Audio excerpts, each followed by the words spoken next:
We are aware of the government's desire to improve sustainable forest management in Guyana and to respond to the calls for improved forest governance. This, in our opinion, is admirable. However, we believe that to really achieve good forest governance, there must be the full and effective participation and inclusion of indigenous peoples in the decision-making process. That was Chairman of the Amerindian People's Association, Mario Hastings. Today, the Amerindian People's Association hosted their closing exercises for the Food and Agriculture Organization, FAO, funded Priority VPA project. Addressing the gathering, Chairman of the American People's Association, Mario Hastings, said that the project was beneficial in many ways. Over the last couple of months, we had a great opportunity to work with the community of Bethany to design, develop, and to test, to some extent, a protocol on free, prior, and informed consent, FPIC. Indigenous communities who depend on logging activities for their livelihoods have reportedly experienced excesses by forestry personnel on the ground and by forestry concession holders with extremely limited access to recourse for resolutions and compensations. Michael McGarrell, the GIS and Specialist and Forestry Policy Officer, said that the document that came out of the project can now be used as a template for other hinterland communities. The document that we have now is one which other communities have indicated as well. It's something that they too can use in their own communities. I mean, we have leaders here from different villages across the country, and they see the value of such a document because it's something that they can take back to their own communities and adapt to their own situations as well. McGarrell quoted from parts of the project document. The core obstacle for good forest governance in Guyana is that the land rights of many indigenous communities remain unclear or insecure. Majority of Amerindian communities find that only parts of their customary lands and territories are covered by a nationally recognized legal title. In many cases, this lack of clarity results in encroachment on indigenous land by logging interests and other interests, and consequently poses a serious problem to ensuring legality in the forestry sector and the VPA. As the situation currently stands, concessions can be allocated on and timber harvested from indigenous peoples on titled customary land. Such operations can be classed as legal by forest authorities even though the consent of the communities has not been obtained.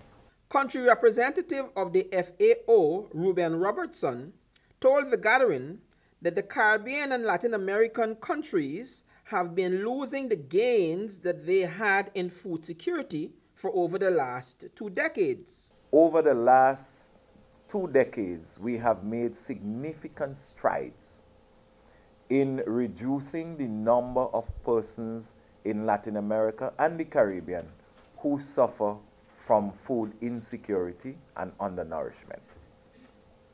But over the last 2 years, we have seen a rollback in terms of more persons becoming undernourished, more persons becoming food insecure because of an increase in poverty.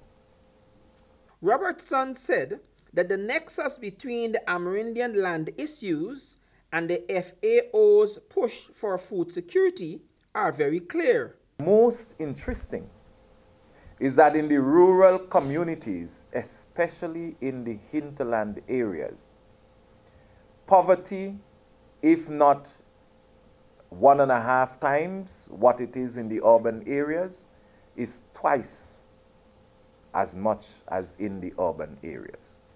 In the hinterland areas, your livelihood or part of your livelihood come from the logging of the forest. Not so? From the gathering and the hunting.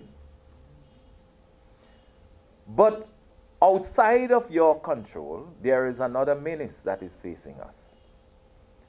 The issue of climate change and its impacts FAO is saying that if you're going into an Amerindian community, irrespective of who you are, you must respect the rights of the people. Yeah? You must have full engagement and inclusion of the people in the decision-making process. In the question and answer segment, FAO Country Rep Robertson noted that the FAO works closely with the Ministry of Social Protection on the elimination of poverty and hunger in Guyana. The Ministry of Social Protection, we work very closely with them, and they have a very active program where they map persons in communities through information that come from other affluent persons in the community who might report their family. I think they're doing exceptionally well. I think they can do much better if perhaps they do a little more of the promotional campaign in terms of what they do, so that the others who are not yet reached can have the information and know how to access. Okay. I think that is what is more important. Explaining to the populace how they can access what is available. Is it to report deforestation or is it to eliminate deforestation? What is the end goal? The end goal is to ensure that there is sustainable forests. Meaning what? Sustainable forests mean that you can harvest, and the rate of harvest and replenishment must be equal, so that you don't at any one time deplete the resources of the forest. And how are we doing with that? Well, for Guyana, I think Guyana, perhaps in the whole of Latin America and the Caribbean, has been doing exceptionally well.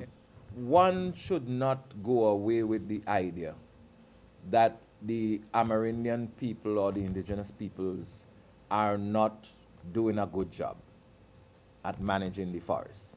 So I want us to put that to rest. Because if they were not doing a good job, is no way Guyana could have been at the forefront of sustaining or maintaining its forests. For Channel 2 Headline News, I am Wendell Jeffrey.